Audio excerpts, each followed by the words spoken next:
All right. How we doing, everybody?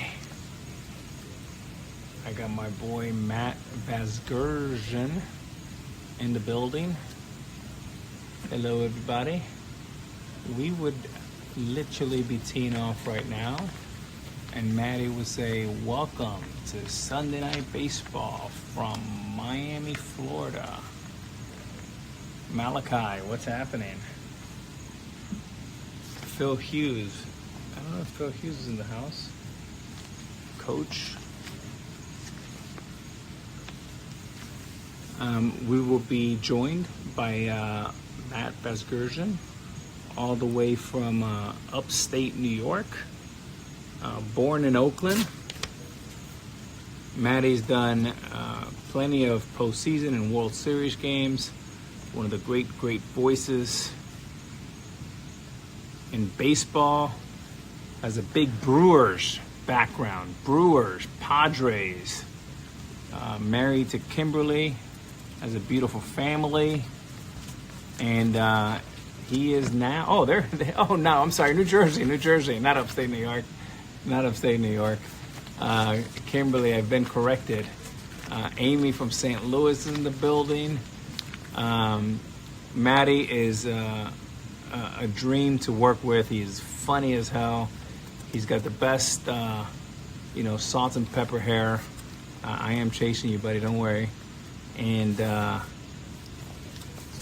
guy works so hard and loves baseball and is funny as hell. I think he's a frustrated SNL writer or performer. I think that was one of his dream jobs when he was a young lad in Oakland, California, watching the Bash Brothers. Big Oakland A's guy. Bleeds yellow and green. Jason Dovitz is in the building. UFC, let's go. UFC is doing some great things in the gyms business all over the country. Adam, one of the great presidents, with Mark Mastrov in the house. Rock, my man from Philly, is now in Vegas. One of the great marketing minds. We have a good crew today. Maddie, I need you on. I've seen Kimberly, but when there he is. I'm too clueless to figure this out. I love it. Maddie should be coming on soon. There he is. I don't know how this stuff works, man. I'm not as good on this stuff as you are. Maddie, I love it, brother. You've been like one full week in Instagram. Yeah. You're on fire. Hey, you know what? I used to give you all kinds of grief because you were on this all the time.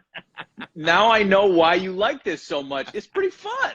Yeah, it's like addicting, man. It's a bad thing. I'm into it. Hey, you've never been to my home office here. I got to tell you, I got this bat rack behind me.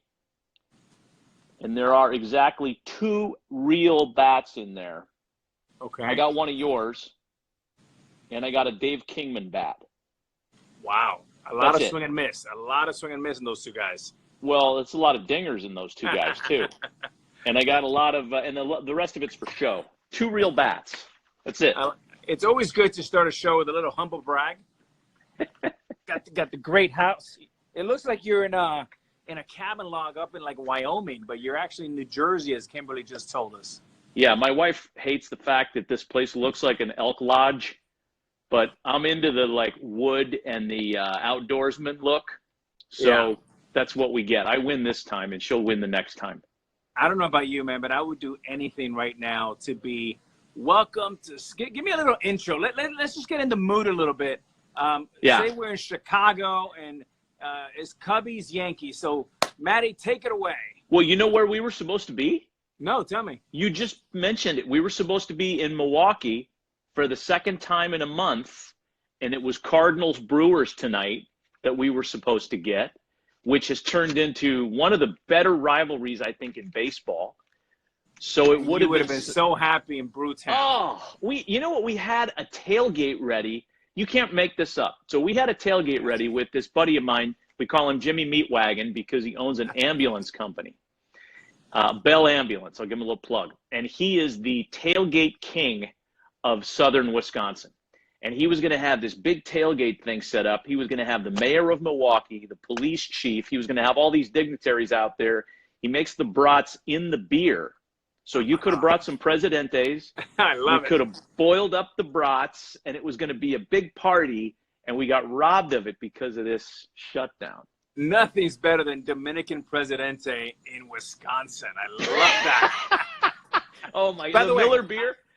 I got to admit this, Matty. I've known you now for a long time. I don't think I've seen you as depressed as when the Brewers got eliminated last year in the postseason. I was bummed about that. You were bummed. You were anticipating a big moment because you thought Wisconsin was going to, like, embrace this so much. I was bummed. I thought, and probably because of the way they lost. Remember, they lost, like, in this heartbreaking fashion. It was great for Nationals fans. Right. How they beat them in the 8th, and they got the hater. But that was as good a Brewers team as in your and my lifetime, with the exception of 1982, maybe. That was a great squad last year. So I love Counsell. I hope they come back this year. I mean, look, they have as good as owner, general manager, and manager in baseball. They have a hella trifecta, and they're really set up really to be good, not only for the next few years, but I actually think for the next decade or so. Yeah, I agree. Who? Since we're talking about it's still going to happen, I'm very confident we're going to play this year. But who are you looking at as like a sleeper team this year? Who did you think was going to maybe have a chance to surprise some people? That's a great question. I was intrigued to see how the Padres are going to come out of the box. You know, they've had some big free agents, Hosmer, Machado. It'll be interesting to see how that looks. I was interested to see how the Nationals would bounce back. I actually think that this break gives those power arms a chance to, catch their breath a little bit and come back in a big way.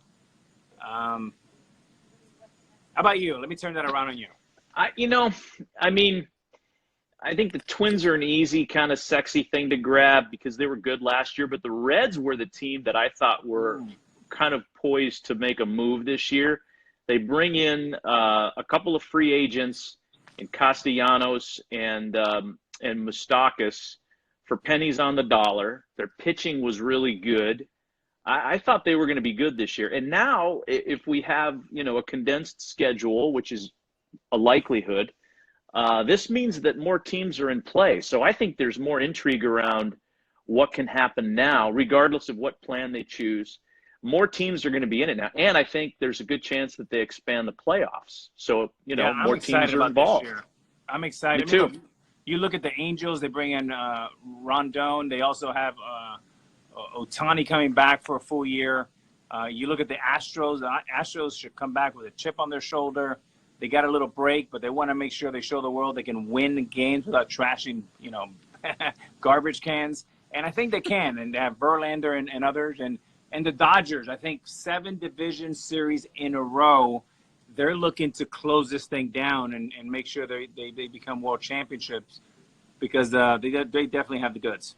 Yeah, that team can't be a bridesmaid anymore, right? In that market, in that city, with that payroll, for all those reasons. Hey, you mentioned the Padres and Machado, and I know you're close with Manny. I'm not asking you to speak for him, but did he enjoy his first year in San Diego? Because when a guy travels to a new city who's only known one uniform, like for you, when you left Seattle, that's the only thing you ever knew. Yeah. Sometimes it can be great. Sometimes it can be not so great. How do you think he handled that first year? Yeah, I haven't talked to him too much about that, but I know that from what I understand, he really, really liked the city. He liked the team. He liked where they're going. They have a lot of young talent. And look, you know better than anyone, it is hard to beat San Diego, especially in the summertime. And you're talking about a magnificent venue, kind of field of dreams. That's one of my favorite stadiums in all of baseball. So yeah, I think Manny's doing just fine. Yeah, I agree. Hey, I tried to make this a 3-way chat, and I tried to get a friend of yours on. Who's that? He was busy. Big Papi was busy. So I got the next best thing. I couldn't get Big Papi, so I got Big Pop-It. Hey, Alex, ¿qué lo que baby? I love it. I go to the clubhouse after the game.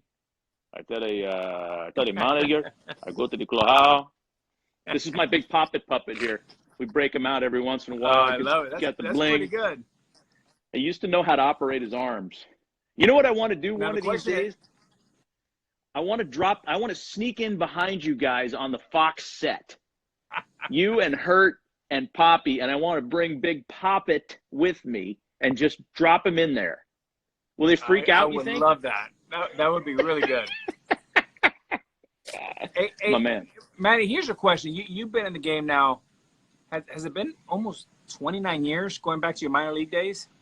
Oh man. Yeah, my first year working in the minors was 91. Yeah. Yeah. So you've been in it a while. My question is, look, you have the voice, the knowledge, the work ethic, but if you weren't a broadcaster, what would Matt Vasgersian be doing right now from Oakland, California? Oh man, I don't know, because I was so singularly focused on getting a major league broadcasting job the whole time I was in the minors.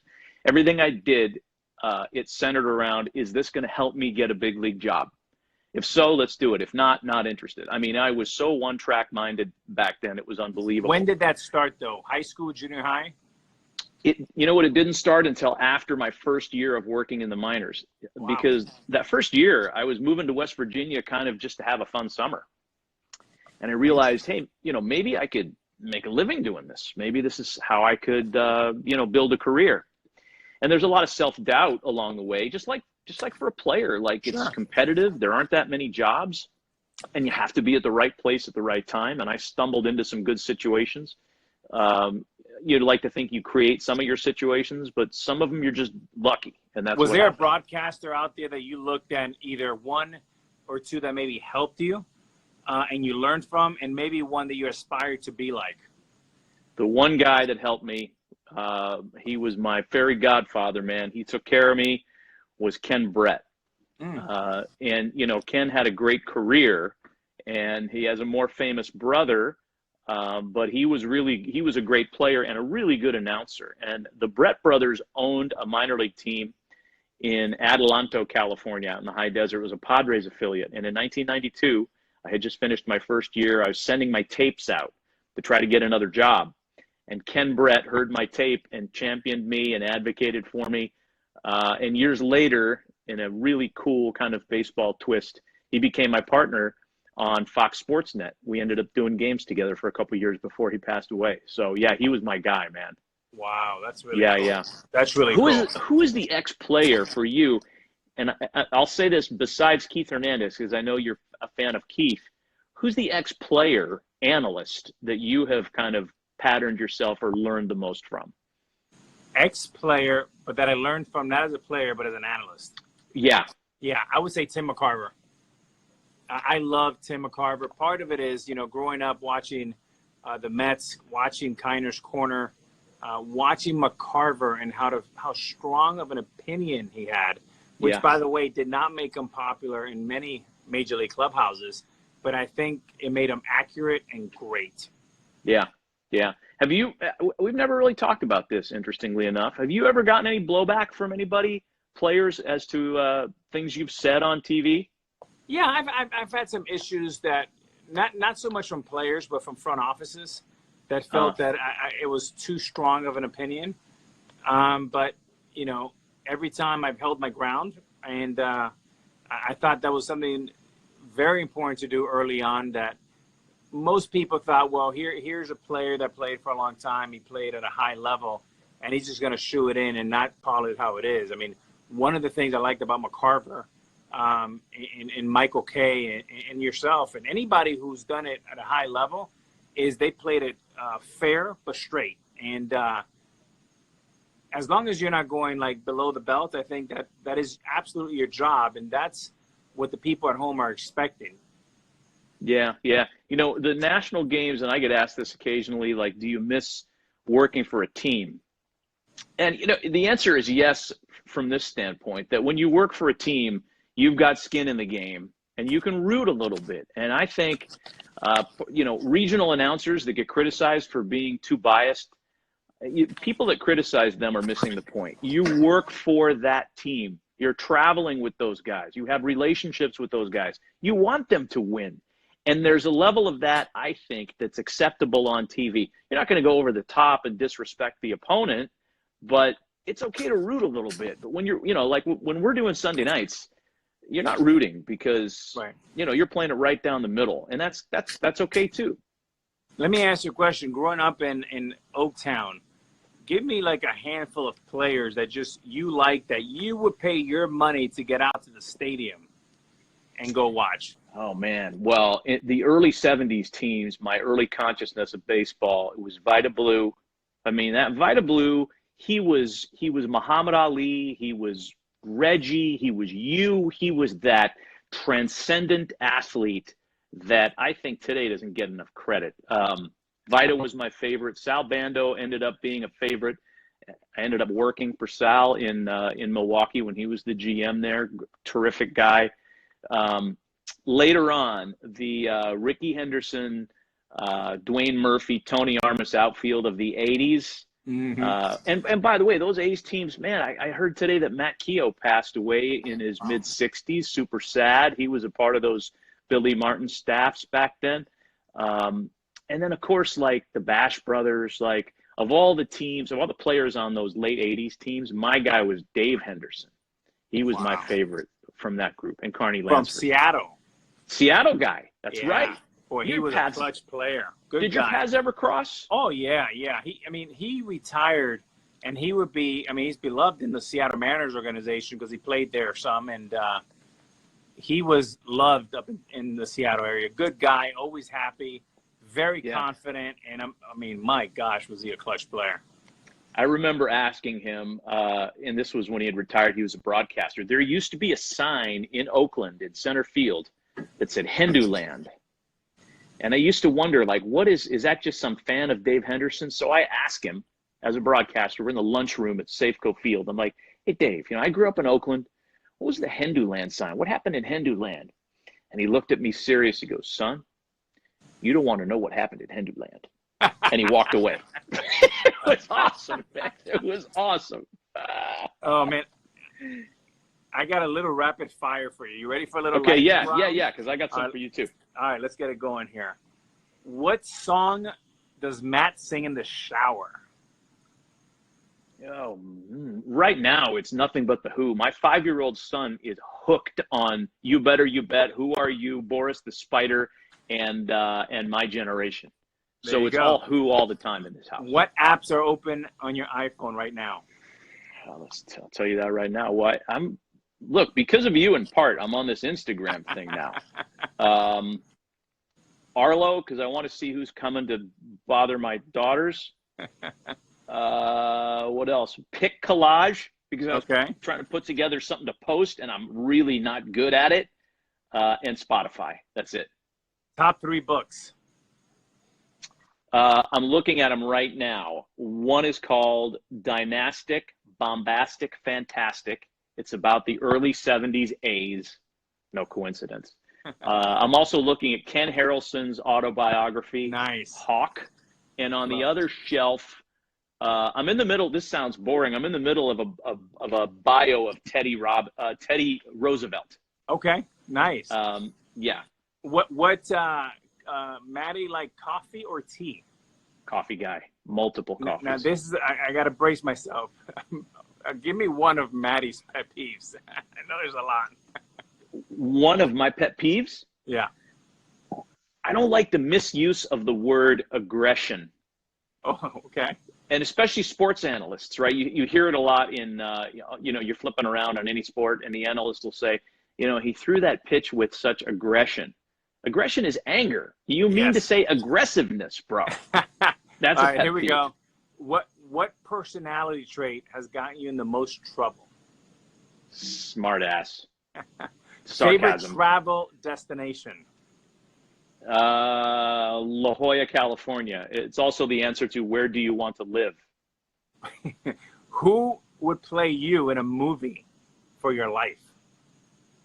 Oh man. I'm trying to think if there are any underachieving short Armenian actors out there. Get back to me on that one. I'll think of somebody. Rob Schneider from SNL. Rob Schneider. Bam. Okay. One more, and then just one couple buzzwords here. What will your last meal be? It'd be Armenian food. It'd be something ethnic. Nice. Like lahmacun or shish kebab, something like that. I love it. Bring it back to the homeland. Yeah. One word to describe these 5 people. David Ortiz. Legend. Barack Obama.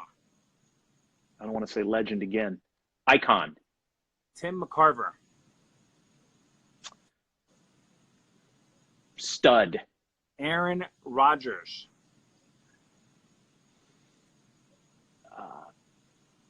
Uber talented. Joe Montana. Not a 49ers fan. I mean, he was the greatest before Brady. That's not one word. And by the way, they all have one thing in common. The last 3, aren't they? They're Bay Boys, right? They're up from the Bay. That's right. Aaron Rodgers, yeah, he's from Chico, I think, and I know he went to Cal. Yeah, for sure. You know what? But pound for pound, if you're going to win the talent game, you got to be from Miami. I mean, honestly, how many pro athletes? It's unbelievable. You watch an NFL game, and if you peel open a roster, 30% of the guys on the field are either from Miami, went to the U, or passed through there in some capacity. Speaking of Miami, I've been watching. I'm obsessed with Cocaine Cowboy. 1, 2, and 3. Well, what is that? You got to watch it. It's unbelievable. I mean, it's just basically how the Colombia drugs came through Miami and how it was distributed. It doesn't put Miami in the best light, but obviously that's the past life. But you should definitely watch it. And this is what I wanted to ask you. What are you, because I know you're busy and you got kids running around and you guys are busy, but when you have a moment to sit in front of the TV, have you found anything on Netflix that you would not have found if you weren't spending so much time at home? Yeah. Ozark. I love. Definitely love. Haven't gotten into it yet. I told you, Cocaine Cowboy. I just started Billions again. What else are we watching? What is it? Lions King? Tiger King. That guy's whack. I've been watching The Last Dance, which starts in about 30 minutes. Yeah. How about you? Anything good? You know, we found this little show on Netflix called Friends from College, which regrettably only got 2 seasons in. Great cast, just something we stumbled into. We don't watch a lot of TV. We watch a lot of the Bravo garbage just because we have to have some noise on in the room while we're scrolling through emails and stuff. And, you know, guilty. I love it all. Real Housewives of New Jersey, Vanderpump Rules. I'm all about it. Summer House, which is the trashiest of all, but okay somehow. I'm into all that stuff. Got it. Okay. I wish I wasn't actually, but that's kind of how it is right now. How many? Since I've never done these before, I did one today on MLB.com. Do you actually answer the questions that come through? Because I got a question for you that I think I saw. Yeah, no, they ask great questions, and we should actually answer a couple. But go ahead. If you saw a good one, let me know. Yeah, and I was going to ask you this anyway. Have you followed up with any of the people that you've tried to rehabilitate financially on the CNBC show? And specifically, did Nicole Eggert keep the food truck, or was that a punt? Did not punt. It's too bad. We are at the moment still working on Evander Holyfield's contract to get it out to protein bars, to get it out there in gyms, because we think it just fits his brand so well. And Evander Holyfield, I mean, you're talking about a class act. I mean, terribly sad story. Obviously, we're talking about Back in the Game, my show on CNBC. Yeah. But yeah, that one was. I got to tell you, from a viewer's standpoint, that was not an easy one to watch, because man, it's just so hard to imagine that a guy who had the world right there was so taken advantage of, so terribly taken advantage of for such a long time. Yeah. Very hard to watch. Yeah. How did those people come to you, the guests on the show? So they come through the producers at CNBC. They basically, the first one ever was Joe Smith from Maryland, who was the #1 pick in 1994. Yep. Joe had a great career, made over $61 million. That was the hardest one. Then once they saw that we were actually helping out and there was nothing to be ashamed of, it's something that we wanted to come back and lean in and help out and create processes that actually help them protect themselves from themselves and others. Then we have a list now probably of over 100 that we can pick from for season 2. Yeah. Wow. How many episodes for season 2? We're going back and forth between, 8 and 10, something like that, but probably 8. It's a good show, man. I'm not just saying that because you're my friend and we're doing this right now. It's good. Like my parents watch that show and have enjoyed it. And my parents, they'll tell me if they don't like something. They're like, "That's a pretty good show." I'm like, yeah, it is good. Thanks, Maddie.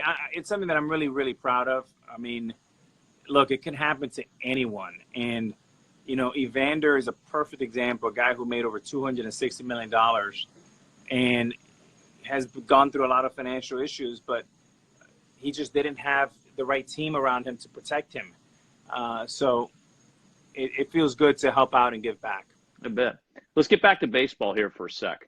And we'll say this because we have almost 600 people on this thing right now. Neither one of us have any inside information. But make that very clear that, I don't have the bat phone to the commissioner's office, nor does Alex. This is all our speculation. I am hopeful that June is when guys can report to camp and that July is when we'll actually be watching baseball games. And whether there's fans in the ballpark or not is not relevant. For me, it's just getting them back on the field and giving everybody a little hope and something to watch and maybe a slow return to normalcy. Have you talked to a lot of current players, guys that are out there in uniform? What are they doing now? Yeah, I've talked to players, coaches, some managers, and, I think everyone feels exactly how you just described it. Everyone wants, players want to play, fans want to watch, but obviously we have to make sure that, this COVID-19, it will dictate to us when we play, not the other way around. But I've heard things from guys going out and swimming, running, biking, playing catch with their siblings, playing catch with their wives, hitting in their living room. There was that one video where I forget who it was, but they were hitting tees in their apartment, which was kind of cool. So, I mean, all over the place. But I do think that, I'm starting to see a lot of pitchers starting to throw a little bullpen. And people know it's getting warm. And I think mentally, look, I think this year gives us an opportunity of a lifetime for the game. Anything that we've thought about, anything disruptive that we haven't done the last 5 or 10 years, man, you might as well let it fly. Let us see every single batting cage. Yes. Let us hear every conversation. Go so out. I mean, this is an opportunity to give the fans everything we haven't given. Just empty the bucket. And I will say a note to the traditionalists, this is not your year. So we apologize ahead of time. And whatever sticks, you can bring it to 21. If it was too out there, just eliminate it and say, hey, 2020 had an asterisk on it anyways. That's a great line. Traditionalists, this is not your year. Just, you know what, just take a pass on this, let it all come to you.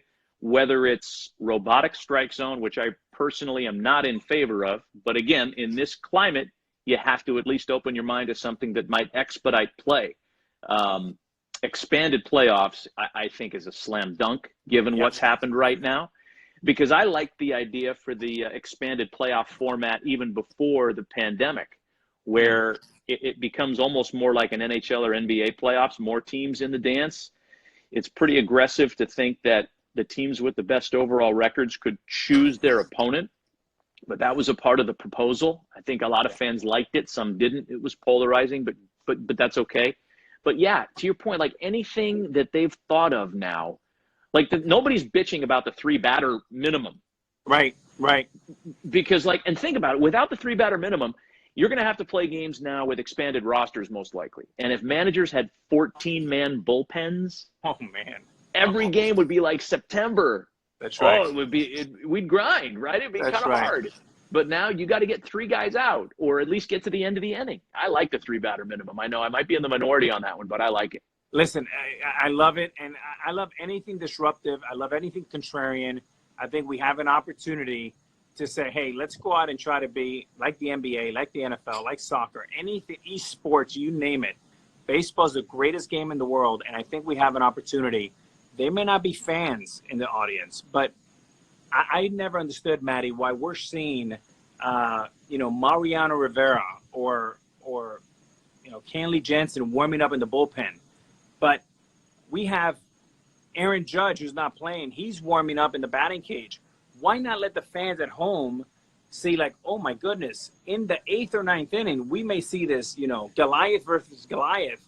Instead, we have to hope and guess. The batting cage, to me, you have 60 batting cages. They're 60 of our greatest assets. There is nothing better. If you want to fall in love with Major League Baseball, watch Aaron Judge, Stanton, Mike Trout, Manny Machado, you name it, in a batting cage. The sound, the feel, the smell. If you get to see this from home or in your app, my goodness, that's what we need to be doing. I love that idea. That almost, when you started describing that, it almost felt like, and say what you will about the WWE, they do that. They do that dramatic stuff well. Yeah, right. Like, okay, your team's down by 1, and Mike Trout, to use your example, didn't start because he had a groin, but look who's in the cage. Oh, he's down. And that's your Willis Reed moment, right? It just turns into this drama thing that would be great.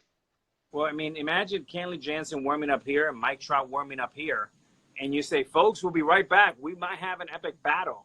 And again, we have to remember, Maddie, that we are in the entertainment business. And I would love to hear sound, right? Because, I mean, if you're a fan at home and you're thinking of turning off the TV and you see Mike Trout just got up and Kenley Jansen just got up and you're hearing sound, I mean, it is hard not to come back to that. And I think, in many ways, sometimes we're playing with one hand tied behind our back.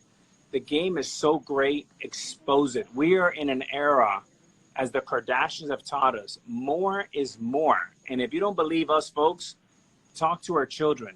They're hungry for more.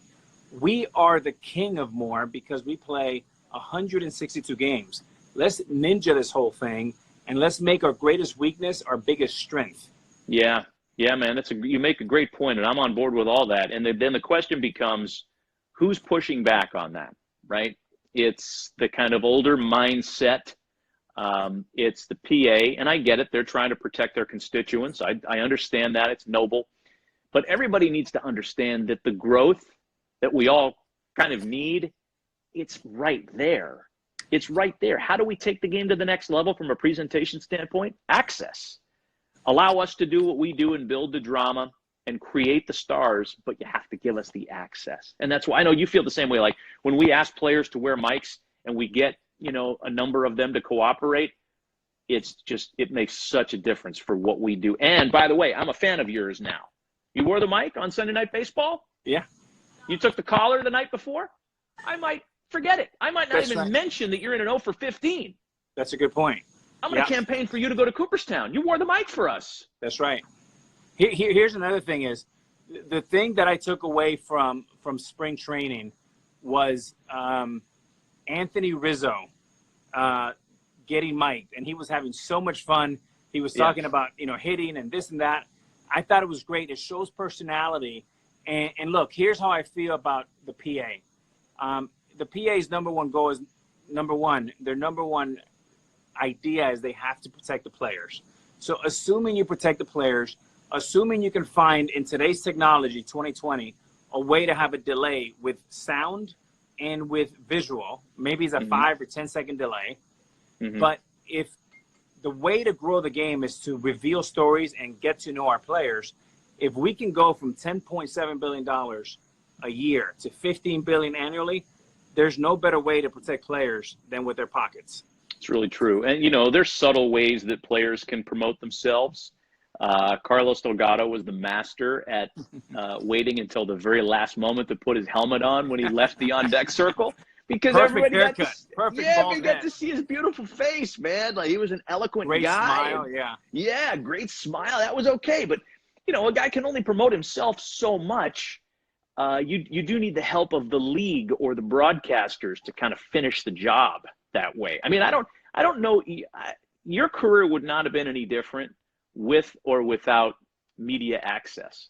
But there are probably players that you played with in the late 90s, early 2000s, who may have either gone on to do things differently post-career, if they had a little bit more recognition, guys without the numbers that you had, without the talent, you know, that guy might need the extra play. Matty, I was very lucky because I entered the league in 1994 as an 18-year-old rookie, but I was playing, my teammate was 6 years older, and he was the Michael Jordan of baseball, Ken Griffey Jr. And with that came tremendous national exposure. And then I went to Texas, and I became the highest paid player in the game. So it was very polarizing. And then, of course, I ended up in New York. So there was a polarizing for good or bad, pros and cons that kind of followed me through my entire career. Not every player has that luxury to play with the greats or to play with, you know, for George Steinbrenner and the Steinbrenner family in New York. But I do think that you make a great point. And the point is that individually you can do some small things here and there. There is nothing more powerful than collectively, everybody coming together and pushing that ball forward. And I think this year is going to be a real blessing in disguise for baseball in the long haul. Yeah, I think so too. I mean, I'm trying to wrap my head around how logistically they're going to move groups of 50 people here and there for 3-game series, because, you know, the traveling party, it's more than just the players on the roster. Between 50 and 60 people, that's probably right. Yeah.